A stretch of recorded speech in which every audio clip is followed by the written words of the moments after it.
This is ridiculous. This is completely ridiculous that we're still talking. I don't even want to know how many cases. I've heard about dog at large cases with you and your wife now for years. People against James Robert Adams, file number 25B823708 and 82371. Mr. Mullen, why don't you and your client come up to the podium? Walk at the podium, please. Good morning. Your name? Caitlin Polycar, I'm in Fresno Township. Good morning, Your Honor. Robert Mullen on behalf of Mr. James Robert Adams, to my right. James Robert Adams. All right.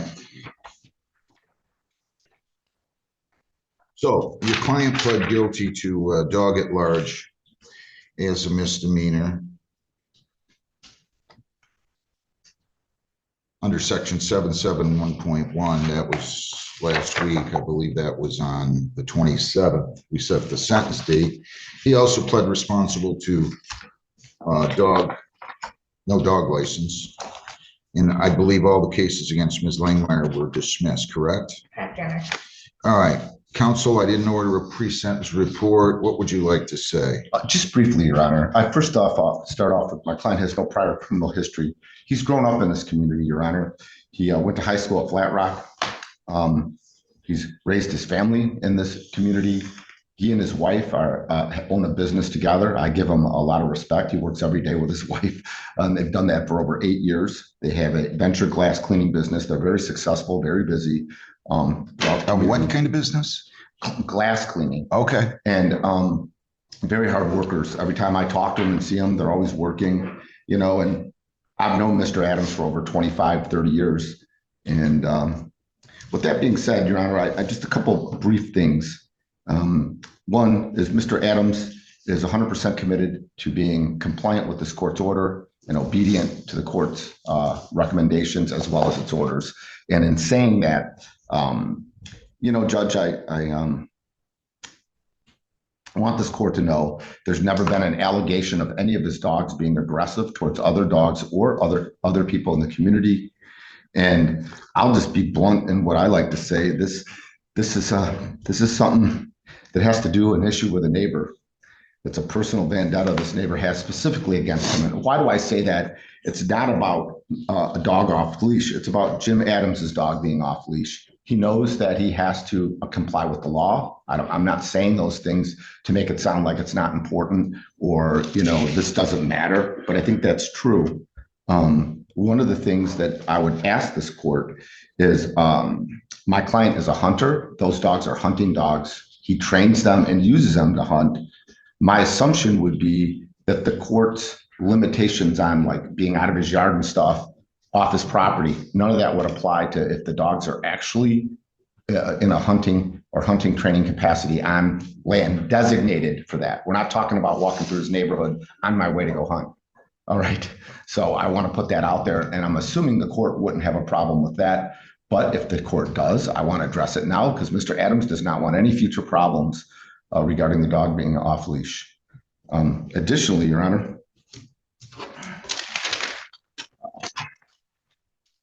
you know, Mr.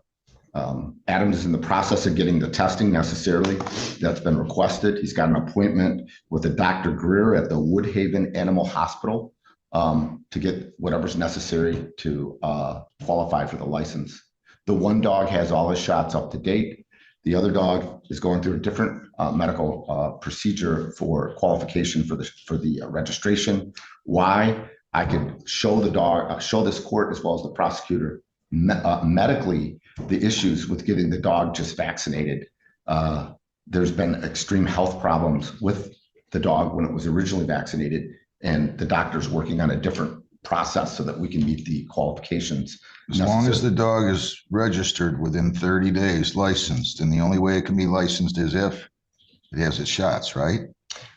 If it has the antibody, if it has either the shots or the qualifies as if it had the shots. The doctor is doing a testing that's called titers testing, and it will allow the veterinarian to qualify the dog based on its antibodies to rabies. And so we're doing everything we can on that right now. I know what this court wants, and that's what we're working towards, Your Honor.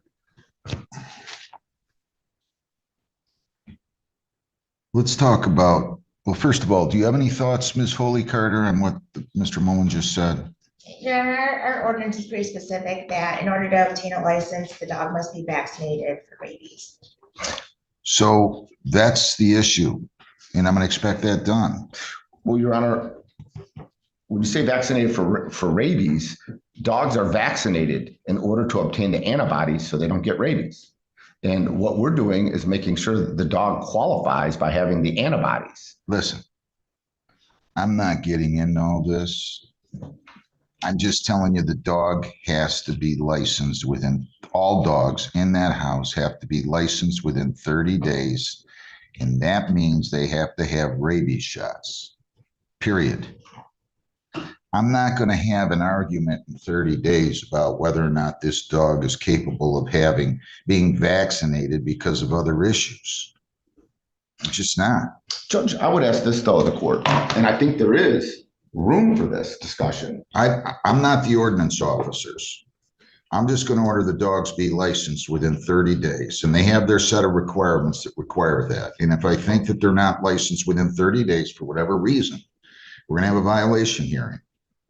I can deal with that. But one other thing, Judge, when I took this plea and we talked about it, you said, as long as my clients are trying to do the right thing, you'll give them a little grace in that process. You did say that to me. Wait a second. Ooh, I recall the conversation. You and I and Ms. Foley Carter met in chambers. Correct. The stipulated plea agreement here says Within 30 days. Must register and obtain license for all animals in the home within 30 days. I didn't promise I wouldn't violate if they don't have a license within 30 days for whatever reason. I was talking, I don't know in what context you're talking about that I said that. You want me to repeat it, Your Honor? Yeah, absolutely. We were talking in chambers. And while it's not on the record, specifically it was mentioned, look, because I started to tell you about the Titus test and this and that. And you said, listen, let them do what they need to do to get these dogs registered. If I see that they're working at it in good faith, I'll work with them. That's all you said, Judge. You didn't say you wouldn't violate them in 30 days. I don't want to misrepresent what was said. I just want you to know that they're on it. They've got an appointment for this dog at the vet to get this handled. We're working in that direction. These are law-abiding people, even though it doesn't seem that way in this context with these dogs and off-leash list charges. But I really do believe Mr. Adams and Ms. Langmeyer are going to be able to get things done and satisfy the animal control that they're doing all the things to protect the community based on what's necessary to register these dogs. I want to make sure I understand what your position is, Ms. Foley Carter. What you want me to order is in accordance with the stipulated plea agreement. I just want to repeat it. If they have to register and obtain licenses for all animals in the home within 30 days, that they remain in the residence or in a fenced-in yard or on a leash or lead when outside. That's the extent to which you're asking me to order, correct? Yes. Okay. Would you like to say anything? He's asking you this question. I showed Bob here, my attorney, pictures the last time we had him vaccinated, and the dog broke out. We thought he was gonna die. So he's got a neurological issue right now where he shakes. He sits there and he shakes because of those vaccines. Well, we've done our homework. We started reading on it, what the vaccines do, and all these things and all these regulations. And it's no different than the COVID shot. Everybody wanted to get vaccinated, right? Now people are the ones that didn't get vaccinated, don't have any issues. The ones that got vaccinated got all kinds of issues. I got vaccinated. I don't have any issues. I got vaccinated 3 or 4 times. I haven't had any issues. There's people that have all kinds. I don't want to get into this. Reaction. Hang on. I don't want to get into this anti-vax stuff. I don't either. I just don't want my dog to die. Nobody wants your dog to die. Okay. But I want to make sure that if the dog is involved in some kind of scruff with another person or a dog, that nobody dies. The rabies that's very serious stuff. And that's what I want to make sure nobody contracts. Now, listen, I want to correct you, Mr. Mullen. And I got to tell you, and when you and I had this conversation before, I don't want to hear any more about vendettas. if you do the right things, I don't care who has how many vendettas against you or how many people have vendettas against you. I mean, you can't let your dogs. Now, look, I and my secretary pulled these up. I don't even want to talk about how many times you and your wife have been in here on dog cases. It's ridiculous. I've never seen such a thing. I told her 3-4 years ago, you guys want to have dogs roam around? I think I said, buy a property in Monroe County with 50 or 75 acres. Let the dogs run all over the yard. You can't have them running through subdivisions. And this doesn't sound like a vendetta to me as much as it does. I'm looking at this report. Larry Korozinski provided multiple home surveillance videos of the dogs owned by Adams and Langmeyer, November 24th at 12:18. Both dogs are in the neighbor's property peeing on a tree in the front yard. Both at 5:19 p.m. that same day, both dogs are roaming Adams Langmeyer property until a jogger who's passing the residence is greeted by both dogs in the street. This is on video surveillance. This is what they're telling me. I mean, if this guy or whoever's filming out this police report, because I saw people shaking their head over here, whoever's filling out the police report would be terminated. They'd be fired.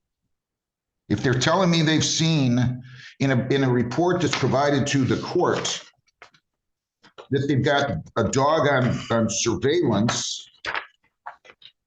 Who prepared this report, Ms. Foley Carter, this Animal Control Department report? Kaylin Anufrat, and I did. Did you see the video? I did.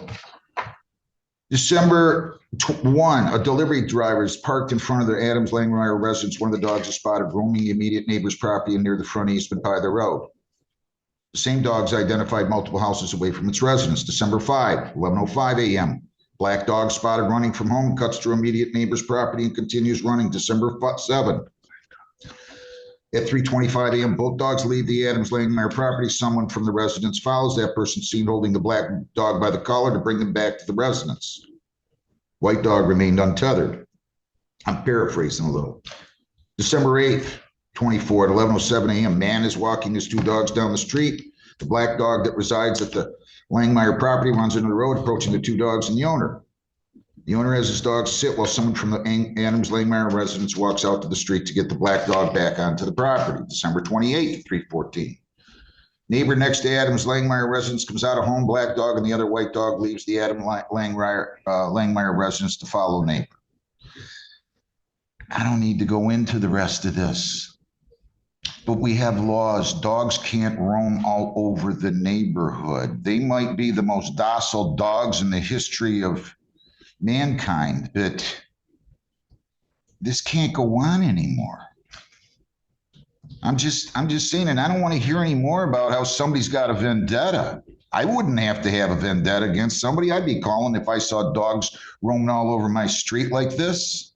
Judge, the reason I say vendetta is because if you look at all those videos, there's a ton of other dogs without leashes on that are not getting. And listen, we have to be responsible for our dogs and be in compliance with the law. But that doesn't mean we can't have an opinion based on independent evidence of other dogs being off leash and it's not being reported because it's between these neighbors. And there's a reason. But look at Judge, my client needs to be obedient with the law. That's what I'm here for. And you have a right to say, hey, we're violating the law. But my vendetta term, it came from a different place of information you're not provided with. And that's, I'll be quiet. Anything else? No, sir. Mr. Adams, anything else? I mean, he can say something. You don't have to tell him to say no. I want him to say no, Judge. Well, that's fine. But I mean, but I've had it with these dogs.